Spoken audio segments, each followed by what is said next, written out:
عصر کے بعد اسٹڈی کرنا پڑھائی کا اعلیٰ وقت کیا ہے؟ کیا عصر کے بعد دنیاوی اسٹڈی کر سکتے ہیں؟ شریعت کے اعتبار سے کس وقت پڑھائی کرنا صحیح ہے اور کس وقت نہیں؟ ایثار صاحب انڈیا سے، دیکھیں عصر کے بعد بھی آپ اسٹڈی کر سکتے ہیں، دنیاوی بھی دینی بھی۔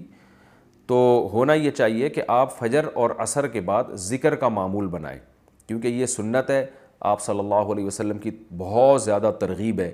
آپ صلی اللہ علیہ وسلم نے فرمایا جس نے چوتھا کلمہ لا الہ الا اللہ وحدہ لا شریک لہ لہ الملک ولہ الحمد وہو علی کل شیء قدیر 100 دفعہ صبح 100 دفعہ شام، چوتھے کا لفظ حدیث میں نہیں ہے، کلمہ ہے حدیث میں، کہ یہ 100 دفعہ صبح 100 دفعہ شام پڑھا اس نے، تو آپ صلی اللہ علیہ وسلم نے فرمایا کہ اس سے زیادہ کوئی نیکیاں کر ہی نہیں سکتا سوائے وہ شخص جو اس سے بھی زیادہ دفعہ پڑھے، اور بنی اسماعیل کے غلام آزاد کرنے کا ثواب ملتا ہے۔ اسی طرح تیسرا کلمہ ہے سبحان اللہ والحمد للہ ولا الہ الا اللہ واللہ اکبر۔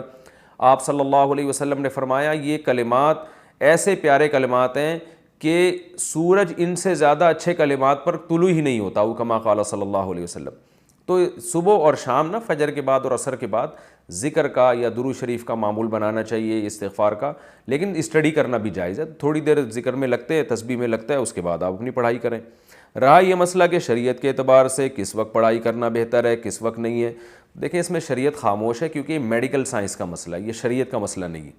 تو میڈیکل سائنس اور جو ماہر حکیم ہیں وہ کہتے ہیں صبح کے وقت انسان کا دماغ بہت فریش ہوتا ہے، تو اس وقت جو چیز یاد کی جائے دماغ میں اچھی طرح سے بیٹھ جاتی ہے، دماغ فریش ہوتا ہے۔ سب سے بہتر جو ہے نا پڑھنے والوں کے لیے جو ایک فارمولہ ہے جو میں بتا رہا ہوں آپ کو، اگر آپ نے اس پر عمل کر لیا تو آپ کے تھوڑے وقت میں بہت برکت ہو جائے گی۔ وہ یہ کہ آپ رات کو عشاء کے فوراً بعد سو جائیں، تقریباً 9 بجے آپ سو جائیں۔ ہے مشکل، میرے لیے بھی بہت مشکل ہے، لیکن عمل کریں۔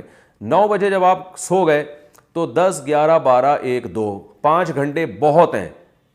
2 بجے آپ اٹھ جائیں، 2 بجے اٹھنے کے بعد آپ وضو کریں، تہجد کی نماز پڑھیں، دعا مانگیں، اس کے بعد آپ اسٹڈی کے لیے بیٹھ جائیں، مزہ نہ آئے پیسے واپس۔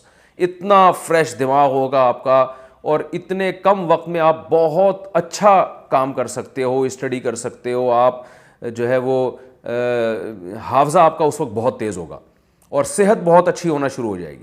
پھر جب فجر سے تھوڑی دیر پہلے آپ بہت تھک جائیں پڑھ کے، تو فجر سے پہلے اذان کے بعد 10-15 منٹ نیند لے لیں، جیسے کہ نبی صلی اللہ علیہ وسلم کی سنت ہے کہ آپ فجر کی اذان اور فجر کی نماز کے دوران تھوڑی دیر آرام کیا کرتے تھے، تو اس سے آپ اور زیادہ فریش ہو جائیں گے، ہٹو بچوں سے بھی اوپر کی چیز ہو جائے گی۔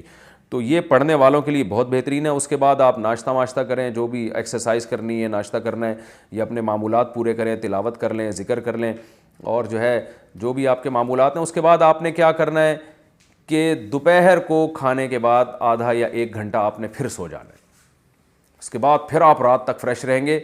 تو پڑھنے والے آدمی کو فریش دماغ چاہیے۔ آج کل جو پبلک کی روٹین چل رہی ہے اس میں دماغ فریش نہیں رہتا، محنت زیادہ کرنی پڑتی ہے، دماغ کو تھکانا پڑتا ہے، اس کا آؤٹ پٹ بہت کم ہوتا ہے، اور اس دماغ کی تھکاوٹ سے صحت برباد ہوتی ہے، دماغ خراب ہو جاتا ہے۔ آپ پڑھے لکھے لوگوں کو دیکھیں جو میری اس وقت مسائل سن رہے ہیں، ان کے علاوہ کی بات کر رہا ہوں، اکثر پڑھے لکھے لوگ میں نے بیچارے تھوڑے سے اب نارملی دیکھے ہیں، یعنی جو پھر بتا دوں جو میری اسپیچ سن رہے ہیں ان کے علاوہ کی بات کر رہا ہوں۔ وجہ کیا ہے؟ وہ دماغ کا اتنا غیر ضروری استعمال، اور تھکے ہوئے دماغ کے ساتھ پڑھتے رہتے ہیں، کھانا کھایا ہوا ہے پھر کتاب لے کے بیٹھے ہوئے ہیں، تو وہ پیٹ بھی خراب دماغ بھی خراب۔ تو یہ جو میں نے آپ کو روٹین بتائی ہے بڑی خاندانی قسم کی روٹین ہے، اس پر عمل کریں، مزہ نہ آئے پیسے واپس، انشاءاللہ بہت فائدہ ہوگا، انشاءاللہ بہت زیادہ فائدہ ہوگا۔